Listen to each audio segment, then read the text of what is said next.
Economics, 6th edition. This is Chapter 1, Foundations and Economic Models.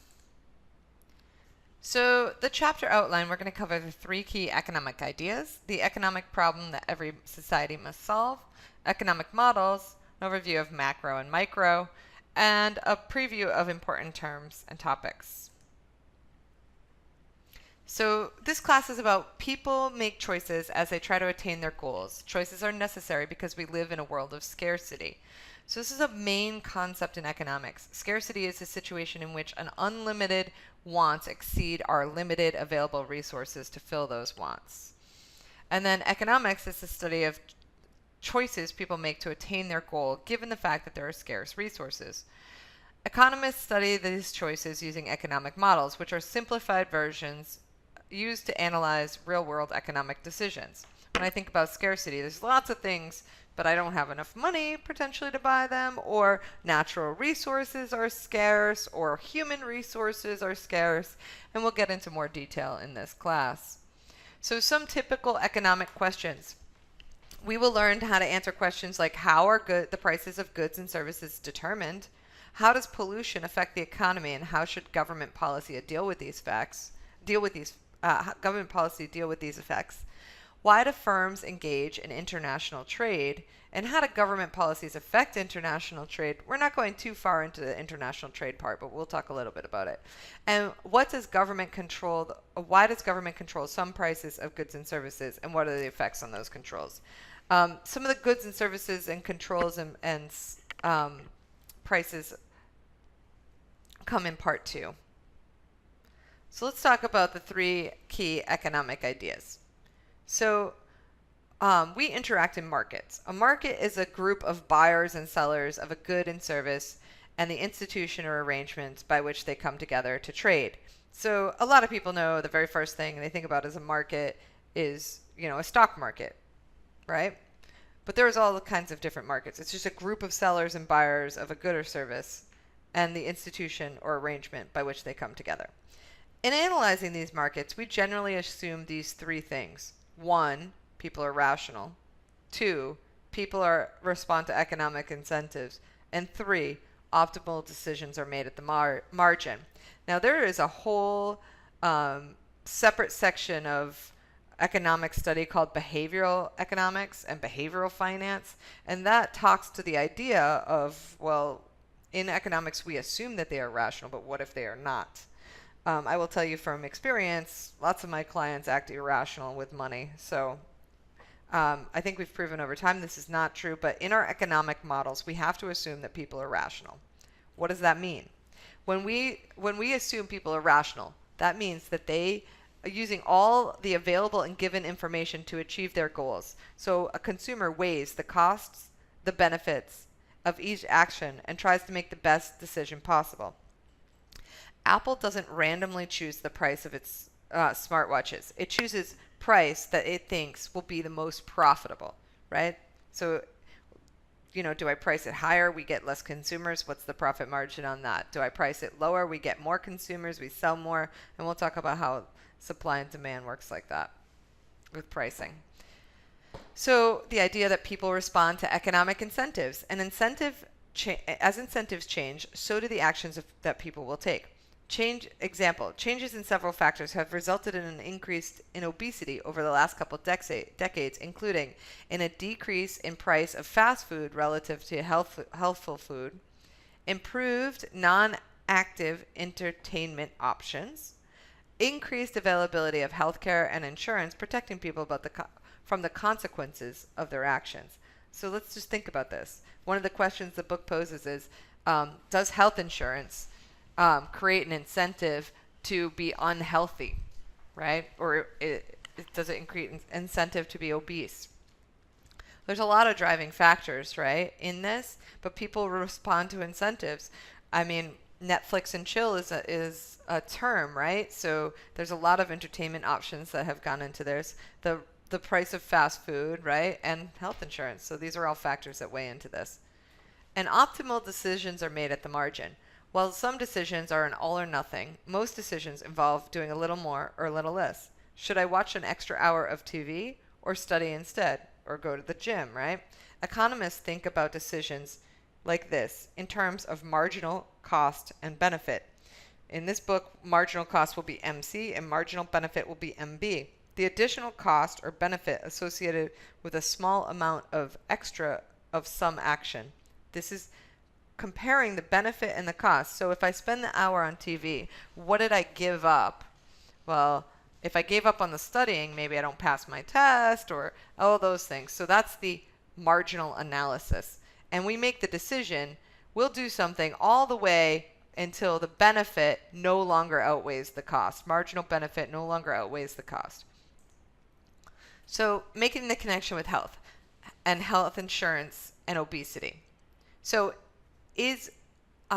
obesity is rising for various factors. Is health insurance one of them? So look at the map in 1994.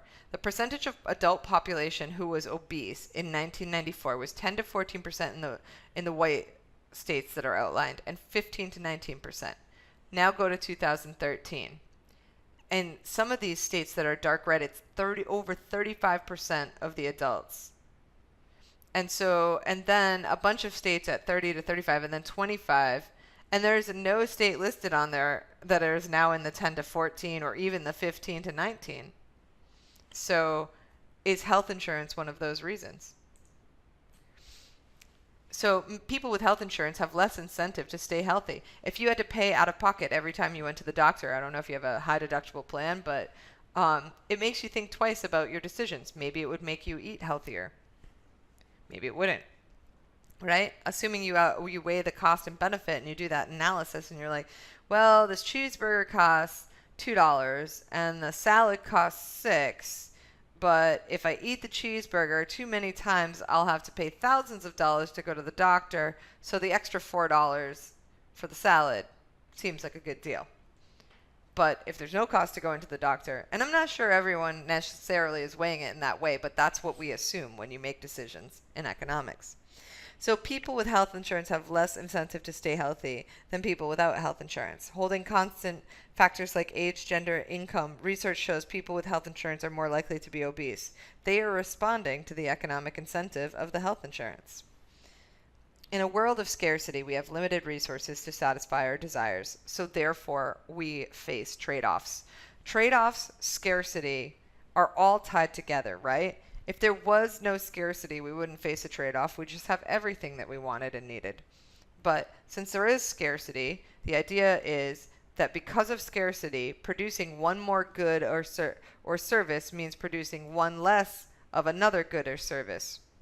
And you can think about this in an individual set. There's only so many hours in a day, right? So doing one more hour of TV or serving one more client means that I do one less thing with that hour. Well, for businesses, if you produce BMW, if you produce convertibles and SUVs, there's a trade-off. If you produce more SUVs, then you can't produce more convertibles. Not always is this a one-to-one ratio trade-off.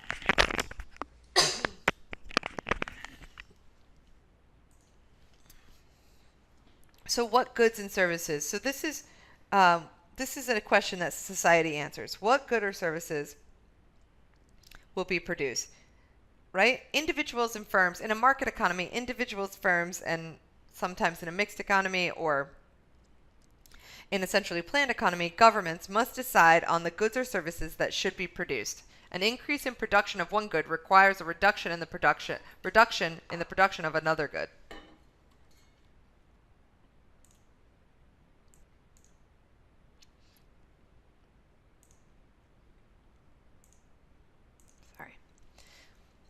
So an increase in the production. So this is a trade-off. Think about it. We don't have enough economic resources. We don't have enough human resources to produce as many as there's not enough time, machine, all these things weigh into whether or not we can produce something. So the highest value alternative given up in order to engage in some activity is known as opportunity cost. What's the opportunity cost of me watching one more hour of TV? Well, it could be the 1 hour of studying or all the other things. So the highest value is the opportunity cost.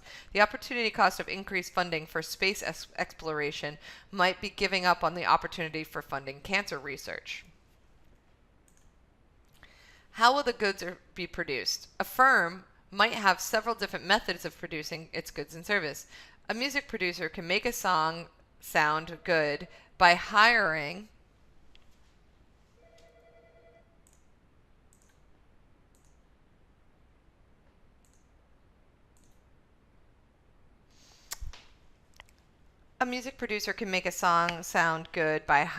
a great singer, using standard production techniques, or hiring a mediocre singer and using auto-tune to correct the inaccuracies. Another example is in manufacturing costs, labor changes. A firm might respond to changes in a production technique to one that employs more machines and fewer workers. Moving its factory to a location with cheaper labor is another way to decide how will the goods be produced. McDonald's is moving to more automated and less people-driven production of the food. It's another example, right? Who will receive the goods and services? The way that we are most familiar in the United States is that people with higher income obtain more goods and services. Changes in tax and welfare policies change the distribution of income, though people often disagree about the extent to which redistribution is desirable. So there are different types of economies. A centrally planned economy is one in which the government decides how the economic resources will be allocated. In a market economy, an economy in which the decisions are made by households and firms interacting in markets, allocate the economic resources. Sometimes we hear that capitalism or all of these things aren't good, or whatever the situation is. We have a mixed economy, to be clear. So in the United States, we have a mixed economy. It's an economy in which most economic decisions result from the interaction of buyers and sellers in the marketplace, but in which the government plays a significant role in the allocation of resources. So they do this through tax policy. They do this through policies for welfare and through benefit policies, and they also do this through like the requirement of everyone buying health insurance, right? So they made that choice. That wasn't buyers and sellers agreeing in a marketplace.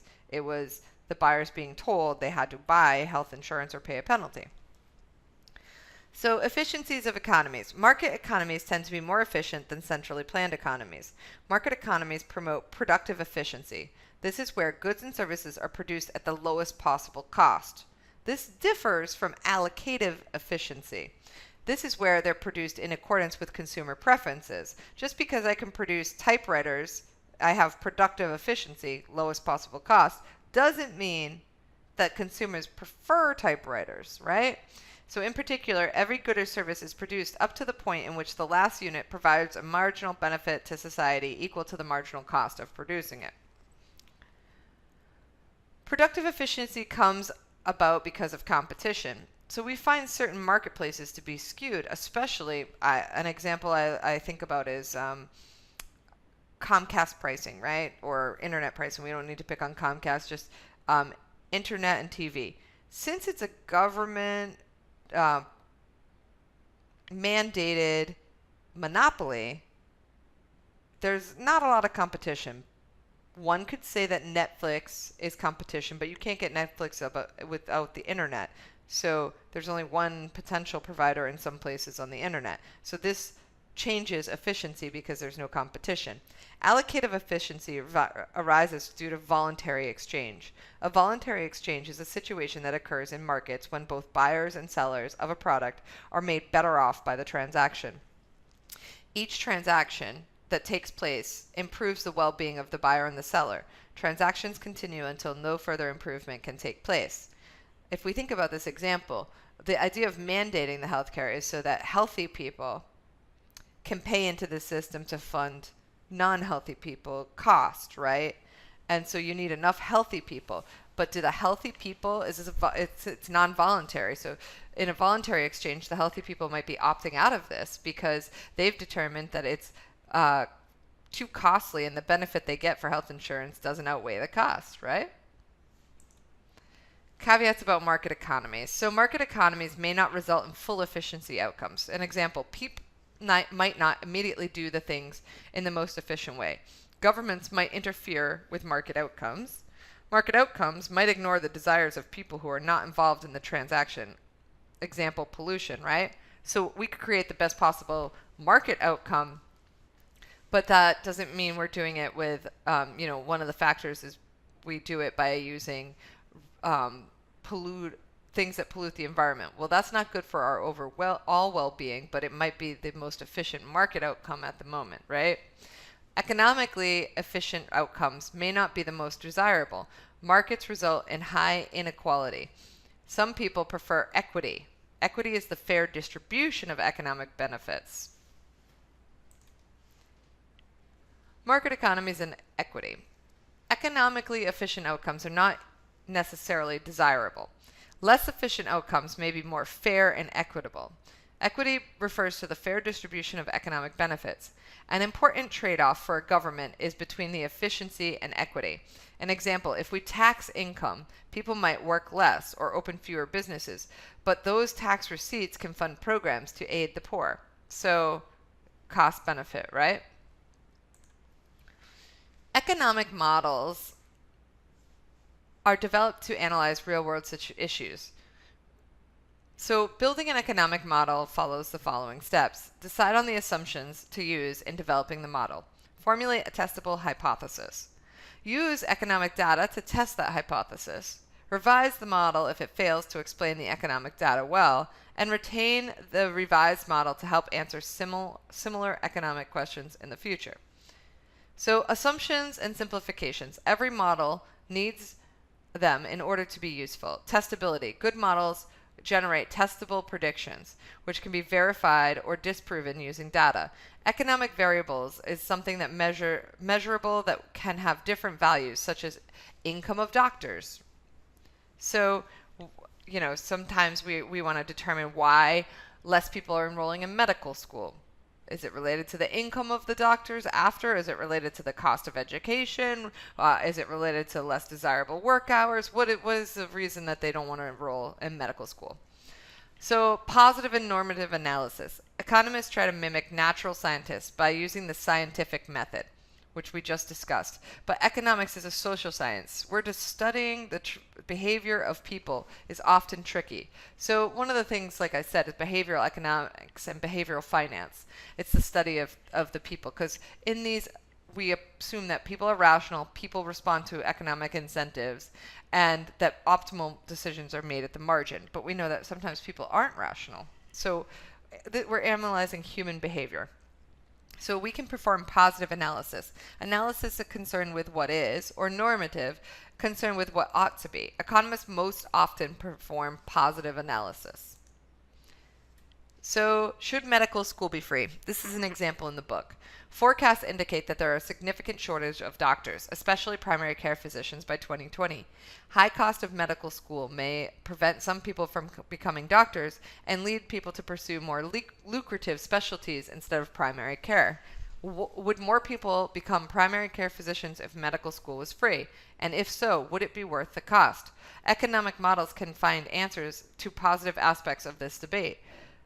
And maybe it's a realm of there's so many scholarships. Maybe it's not free for everyone. Maybe it's an application to the situation. So I think that medical school is a prevention for some people, the overall cost, because they had to go to undergrad school too before that, right? Microeconomics is a study of how households and firms make choices, how they interact in markets, and how the government attempts to influence their decision. So microeconomics is economics 2. So if you're taking economics 2, that's micro. The first 3 chapters are generic to economics, to both of them, right? And macroeconomics is the study of the economy as a whole, including topics of inflation, unemployment, and economic growth. That's what we'll talk about in the class after we get down the basics here. So examples of issues in micro and macro.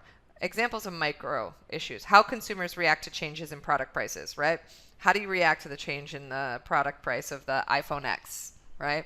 How do firms decide what price to charge for their products they sell? Which government policies would most efficiently reduce teenage smoking?